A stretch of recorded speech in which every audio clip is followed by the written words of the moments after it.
Hello. അല്ല, ഇതാര് town ഹാളാ? നിന്റെ തന്തപ്പടിയാണ് ടൗൺ ഹാള്. അയ്യേ, എന്തിനാടാ രാവിലെ എന്റെ തന്തയ്ക്ക് വിളിക്കുന്നത്? എന്റെ പൊന്നു രാമനായരെ, ഞാൻ പറഞ്ഞിട്ടുണ്ട് എന്നെ ടൗൺ ഹാളിൽ നിന്ന് കൂട്ടി വിളിക്കല്ലേ. എനിക്കൊരു അബദ്ധം പറ്റിപ്പോയി. എന്നു ചെന്നും മുന്നേ എന്നെ ഇങ്ങനെ കളിയാക്കുന്നു വെച്ചാ അത് കഷ്ടമല്ലേ?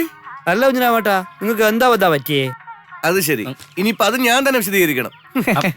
ശിവശങ്കര, ഞാൻ പറഞ്ഞുതരാം. ഇയാള് 10-20 വർഷമായിട്ട് സിംഗപ്പൂരായിരുന്നെന്നറിയാലോ. 2 വർഷം മുമ്പാ നാട്ടിൽ വന്നത്. ഇവിടെ വന്നപ്പോഴേക്ക് നമ്മുടെ നാട്ടുകാരെല്ലാം കൂടെ ചേർന്ന് ഇയാളെ ഗ്രാമസഭയുടെ പ്രസിഡന്റ് ആക്കും. രാമനായരെ, കുറെ കാലം സിംഗപ്പൂരിലൊക്കെ താമസിച്ചിരുന്ന ആളല്ലേ, കുറച്ച് ദൂരമൊക്കെ കാണുമെന്ന് നാട്ടുകാരൊക്കെ തെറ്റിദ്ധരിച്ചു. നാണപ്പാ വേണ്ട. ഗ്രാമസഭയുടെ ആദ്യത്തെ മീറ്റിംഗ്, അതിൽ വെച്ച് ഈ മഹാ ഒരു കാച്ചി നമ്മളെ രാഷ്ട്രീയക്കാരൊക്കെ ചെയ്യാറില്ലേ, അതുപോലൊരു പ്രസ്താവന. എന്താ നമ്മുടെ നാടിന് സ്വന്തമായിട്ടൊരു ടൗൺ ഹാൾ പണിയണമെന്ന്. ഈ പട്ടിക്കാട് ഗ്രാമം എന്നാ ശിവശങ്കര ടൗൺ ആയത്? സത്യം.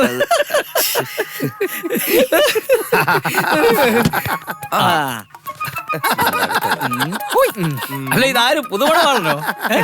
എടേ, ഇവന്റെ വേളി കഴിഞ്ഞിട്ട് 4 ദിവസം തികച്ചായില്ലല്ലേ. അതിനുമ്പ് ടയർ ഉരുട്ടിക്കൊണ്ട് ഇറങ്ങിയോ? ഉണ്ണി, ചായ വേണോ? വേണം. 2 എന്താ ഭയങ്കര വിശപ്പ്. ഇപ്പൊ തരാം.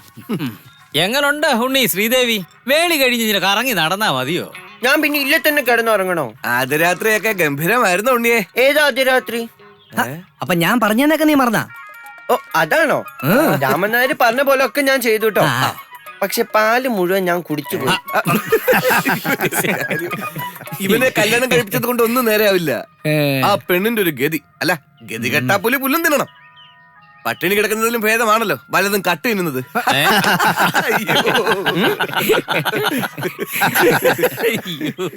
ഒരു അമ്മ കടയിൽ പോയി 1 ഡസൻ വള വാങ്ങി.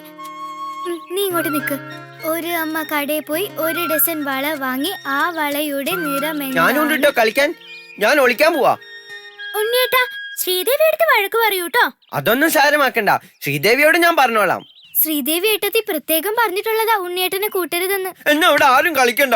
നോക്കുണ്ണിയേട്ടാ, ഉണ്ണിയേട്ടൻ വേളി കഴിഞ്ഞ ആളല്ലേ, അപ്പൊ പിന്നെ കുട്ടികളോടൊപ്പം കളിക്കാൻ പാടുണ്ടോ? അധികം പറയണ്ട കേട്ടോ. ഞാൻ ആ മാരാരെ കാണട്ടെ. അയാള് പറഞ്ഞിട്ടാ ഞാൻ ഈ ശ്രീദേവിയെ കല്യാണം കഴിച്ച. ഇപ്പൊ കളിക്കാനും പറ്റില്ല എന്ന് വെച്ചാ എനിക്ക് കളിക്കണം. ഉണ്ണിയേട്ട ഇന്നുകൂടി കളിച്ചോ, നാളെ തൊട്ട് കളിക്കണ്ട കേട്ടോ. അത് നാളെ പറയാം. ഇപ്പൊ നമുക്ക് കളിക്കാം. ലക്ഷ്മി എണ്ണിക്കോ, നമുക്ക് കളിക്കാം. 1 2 3 4 5 6.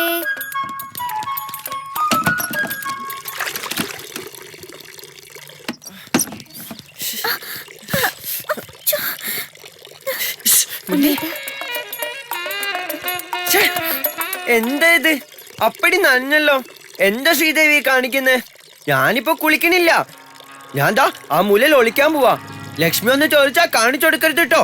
കാണിച്ചു കൊടുത്താ മുത്തശ്ശനോട് പറഞ്ഞ് നല്ല തല്ലു വാങ്ങിത്തരും.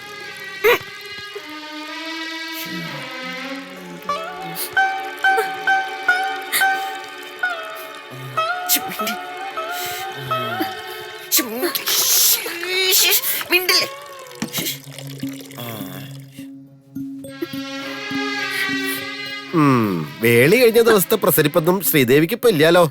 എന്ത് പറ്റി? ഞാനങ്ങട് പിന്നെ ആഗ്രഹങ്ങളൊന്നും സാധിക്കണില്ല എന്ന് എനിക്ക് നല്ല നിശ്ചയമുണ്ട്. കുട്ടി വിഷമിക്കണ്ട, ഞാനില്ല ഇവിടെ. അങ്ങോട്ട് മാറാ. ആയ് സുധർമ്മ, മിണ്ടരുത്. ഇനി ഇതുപോലെ എന്തെങ്കിലും ഞാൻ കണ്ട ഭാഷാണ് തന്ന് കൊല്ലും നിങ്ങളെ ഞാൻ. ഞാൻ ലക്ഷ്മി പോ. അതാ ഇതിലെ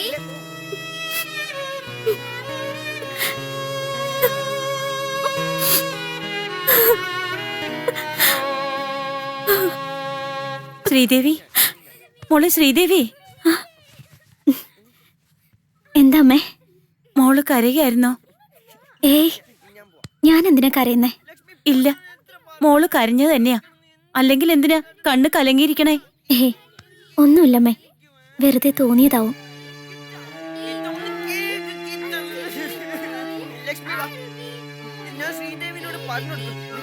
മോളെ, മോള് ഞങ്ങളെ ശപിക്കരുത്.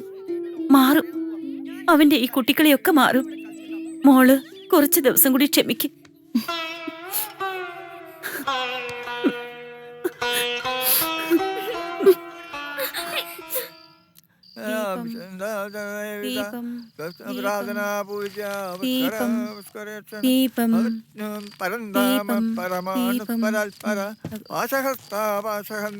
പരമന്ത്രവിഭേദിനി മൂർത്താമൂർത്താനിത്യതപ്തമുനിമാനസഹംസിക പാർവന്തൻ രാമണീ വീരമാതാവയൽപ്പസു മുകുന്ദ മുക്തിനിലയാ മൂലവിഗ്രഹരൂപിണി ഭവരോഗഗ്നി ഭവചക്ര പ്രവർത്തിനി. നമ്മൾ ചെയ്തത് വലിയ ചതിയായിപ്പോയി അച്ഛ. ഈശ്വരൻ പോലും പൊറുക്കൊന്നും തോന്നണില്ല. ഇനിയിപ്പോ എന്താ ചെയ്യ? വേളി കഴിച്ചാലെങ്കിലും അവന്റെ സ്വഭാവം മാറുന്നു കരുതി. അല്ല, അങ്ങനെ മാറിയിട്ടുള്ള അനുഭവങ്ങൾ ഉള്ളതുകൊണ്ടാ നോം ഇങ്ങനൊരു തീരുമാനത്തിന് മുതിർന്നത് തന്നെ. മാറില്ല എന്ന് ഇപ്പോഴും തീർത്ത് പറയാൻ പറ്റില്ല. പക്ഷേ അതിനവളും കൂടി ഒന്ന് നിരീക്ഷിക്കണ്ടേ? ആ കുട്ടിയെ എങ്ങനെയാ കുറ്റപ്പെടുത്തുക? മുന്നും പിന്നും നോക്കാതെ ഉണ്ണിയുടെ വേളിയായില്ലേ അവള്. അത് തന്നെ പുണ്യം. വയ്യ, അവളുടെ മുഖം കാണുമ്പോ സഹിക്കാൻ പറ്റണില്ല. ദേ വരണുണ്ട് അവൻ. അച്ഛൻ അവനെ ഒന്ന് ഉപദേശിക്കണം. രാവും പകലുമില്ലാത്ത ഈ കുട്ടിക്കളി ഒന്ന് നിർത്തണമെന്ന് അച്ഛൻ അവനെ ഒന്ന് ശാസിക്കണം.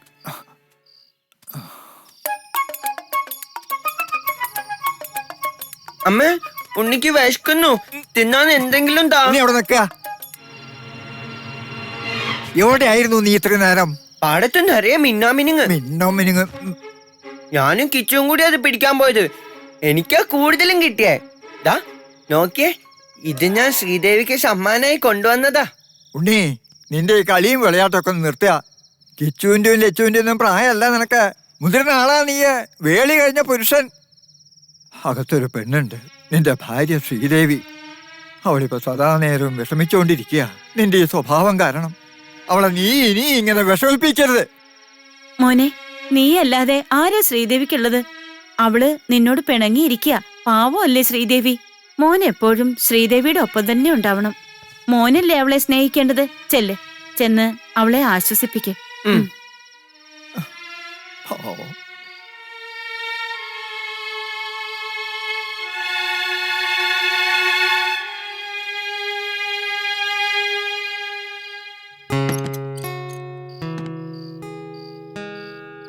ശ്രീദേവി, ശ്രീദേവി. ആ, ഉണ്ണിയേട്ടൻ എത്തിയോ? കുട്ടിയനോട് പിണക്ക? ഞാൻ എന്തിനാ ഉണ്ണിയേട്ടനോട് പിണങ്ങുന്നേ? അമ്മ പറഞ്ഞല്ലോ, കുട്ടിയനോട് പിണങ്ങല്ലേ കേട്ടോ.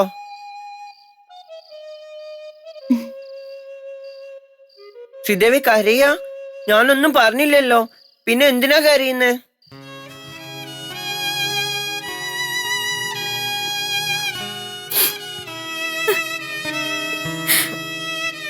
അയ്യോ, ശ്രീദേവി കരയല്ലേ?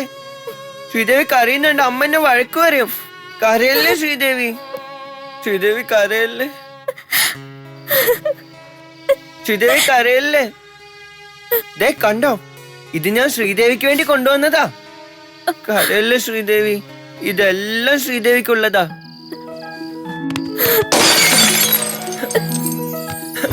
അയ്യോ,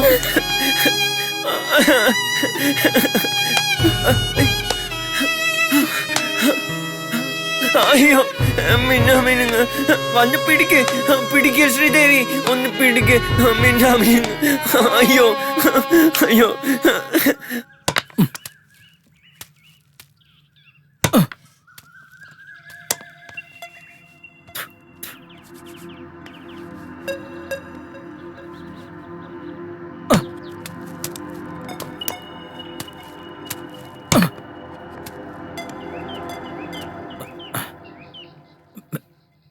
എന്താ കുഞ്ഞേ? ഒന്നുമില്ല.